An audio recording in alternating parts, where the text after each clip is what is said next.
Bonjour à tous, c'est Amélie.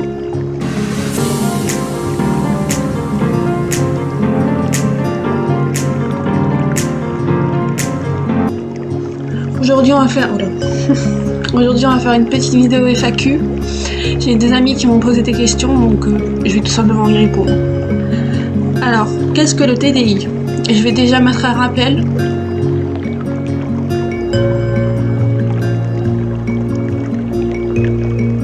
Et en gros, le TDI, c'est quand tu as plusieurs personnalités qui viennent de traumatismes que tu as vécu quand tu étais petite. Entre 7 et 9 ans, plus ou moins. Quels sont les symptômes? Il y en a plusieurs, mais c'est pas récurrent chez tous les systèmes. Il y a des amnésies, il y a des dissociations, il y a des dépersonnalisations, des réalisations. Il y a beaucoup d'amnésie. Enfin, de notre côté, il y a beaucoup d'amnésie. Ensuite, en symptômes, je crois que j'ai tout dit. Enfin, ce que moi j'ai ressenti quand j'ai eu TDI. Petit changement de programme, c'est Emma. Donc je vais continuer les questions quand même, mais c'est Emma. Est-ce difficile de gérer le TDI? Ça dépend des moments. Ça dépend vraiment des moments. C'est parfois pas facile, mais on s'y fait et on fait avec. De toute façon, on n'a pas trop le choix. Est-ce difficile, déjà posé, le TDI se guérit-il? Alors non, il ne se guérit pas, il n'y a pas de médicament miracle pour le TDI. Nous on prend des médicaments parce qu'Amélie est bipolaire, mais sinon il n'y a pas de médicaments et il n'y a pas de traitement, il n'y a pas de...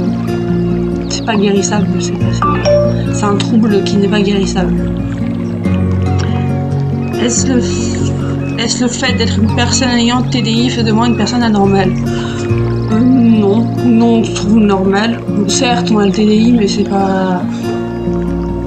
On est normal, quoi. On est comme les autres. On a une vie, on a une personnalité, sauf que nous, on a plusieurs. Donc, nous, on se considère comme normal. Certains se considèrent comme anormal. Donc, voilà. Comment vivre avec le TDI au quotidien? Beaucoup de migraines, surtout pour Amélie.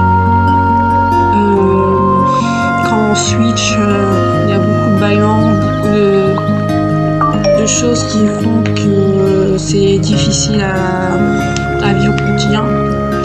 Surtout que nous on n'a pas forcément d'aide, on voit un psy tous les mois, mais on parle juste, en fait il n'y a pas d'aide. Le TDI est-il une cause de souffrance? Bah oui, quand même, parce qu'on ne se sent pas nous-mêmes. Par exemple, là, je me vois à la caméra, mais je me reconnais pas. C'est pas moi en fait, c'est Amélie, c'est pas moi. Donc voilà. Jusqu'à combien d'altères on peut avoir? Oh là, je connais des systèmes à plus de 100 personnes, 200 personnes, mais ils ne font pas tous, bien évidemment. Il y en a qu'une faible partie, comme nous, on est 11, pardon, et il y en a qui feront pas souvent, comme Loki par exemple, qui font pas souvent, comme Zenia qui feront pas souvent, comme la nouvelle qui vient d'arriver, qui a jamais affronté pour l'instant. Donc ça dépend. Comment les relations entre elles sont? Alors ça dépend des systèmes. Il y a des systèmes où c'est comme des frères et sœurs, comme nous. Sauf que moi j'ai un vrai frère qui s'appelle Valentin. Et dans d'autres systèmes, ça peut être des relations amoureuses, comme dans un système de Zeliana. Liliane et Elisabeth sont ensemble et ils viennent du même système. Donc ça dépend vraiment du système. Il y en a qui peuvent être amoureuses, amitié, famille. Nous on se considère plus comme famille. Donc personne n'a essayé de pécho personne pour l'instant. Et voilà. Comment expliquer le TDI à ses proches? Bah, le souci c'est que nous, notre entourage, comment expliquer? La mère d'Amélie nous croit, elle croit au TDI, mais ses sœurs non. Ses sœurs pensent qu'on fake, qu'on fait ça pour attirer l'attention. Or elles ne savent pas ce qu'on a vécu et personne d'autre le sait. Il n'y a que Mila et les alters qui savent ce qui se passait. Donc voilà. Comment se comporter avec une personne ayant le TDI? faut se comporter normalement, on est normal. Tu nous parles normalement, on va te parler normalement. Tu nous parles mal, tu vas te parler mal. C'est comme si tu parlais à quelqu'un. Faut juste faire la part entière entre chaque alter. Par exemple, je ne suis pas Amélie et je ne serai jamais Amélie. Donc voilà. Chose qu'il ne faut pas dire à une personne ayant un TDI. Alors, il ne faut pas dire qu'on préfère tel ou tel alter, parce que ça nous vexe, déjà. Ensuite,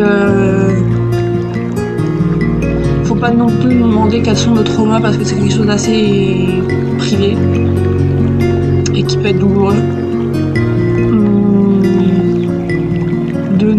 De forcer à nous faire switch devant une personne, ça aussi c'est pas quelque chose à faire ou à dire. Des clichés sur le TDI. Alors, il y en a beaucoup. On pense que le TDI est un trouble très très rare, alors que c'est pas du tout très très rare. On pense que c'est comme dans Split, qu'on a un monstre qui va tuer des gens. On n'a pas de tueur dans notre système. Enfin, c'est compliqué. Amélie, je sais pas si Amélie veut en parler. Moi, je veux pas en parler, donc j'en parlerai pas. Si Amélie veut en parler, elle en parlera. Combien de fois tu peux switch avec les autres? Beaucoup de fois. Un switch, ça peut durer 1 seconde, comme là avec Amélie. Ou alors ça peut durer quelques heures, dissociation, etc.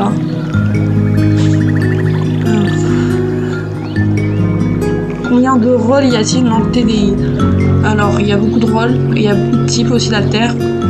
Amélie a fait une vidéo dessus, je pense. Donc ça sert à rien que je me répète.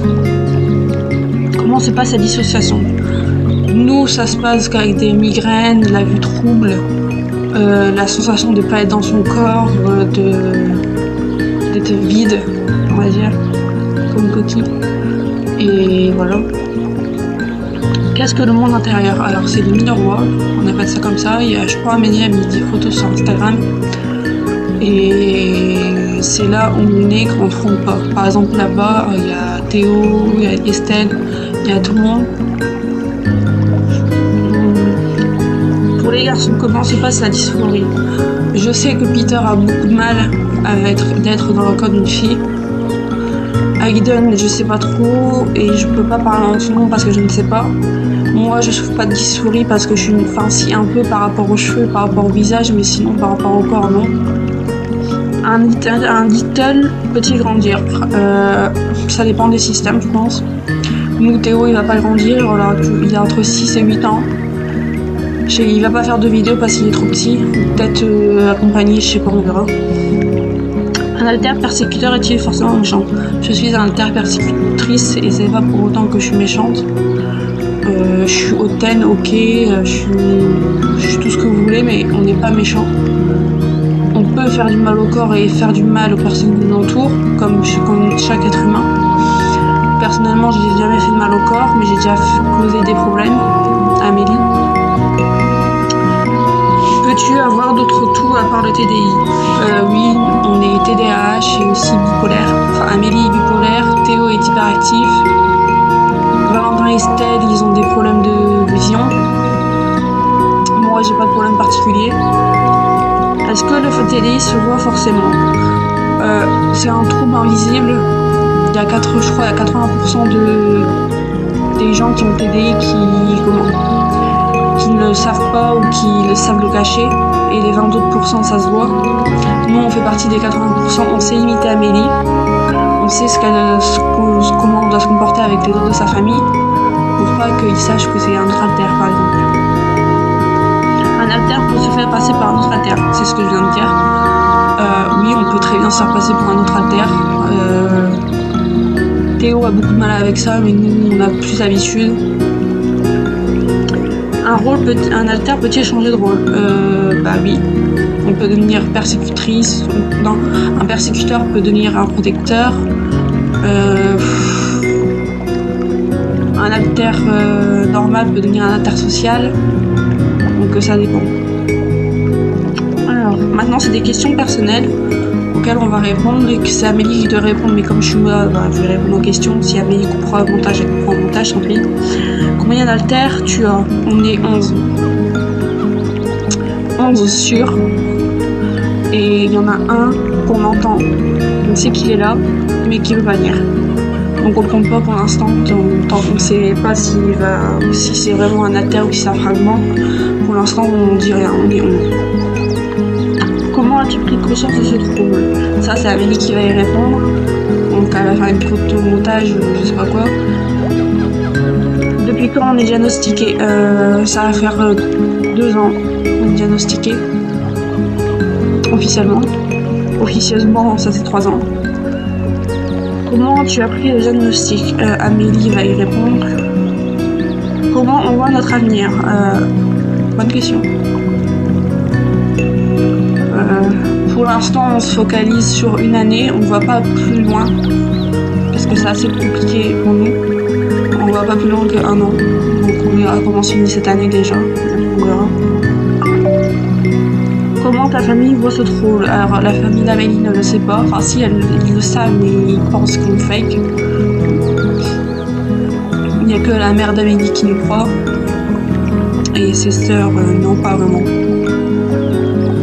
Connais-tu tes traumas? Moi je connais mon trauma, mais je vais pas le dire. Il y en a d'autres qui connaissent pas du tout leur trauma, comme Théo, il a aucune idée, mais il est trop petit, ça donc pour comprendre. Et ensuite, enfin, comment tu organises tes journées? Au tout début, quand on n'était pas encore diagnostiqué, on tenait un journal et on marquait qui faisait quoi. Par exemple, on a encore le journal. Par exemple, qui était là au matin, qui a pris le médicament, qui a pris le petit-déj, qui a fait à manger, qui a nettoyé l'appart, plein de trucs comme ça. Et voilà, j'ai répondu à toutes les questions. Si Amélie veut répondre, elle y répondra. Moi, de ma part, c'est fini. Donc je vous dis salut.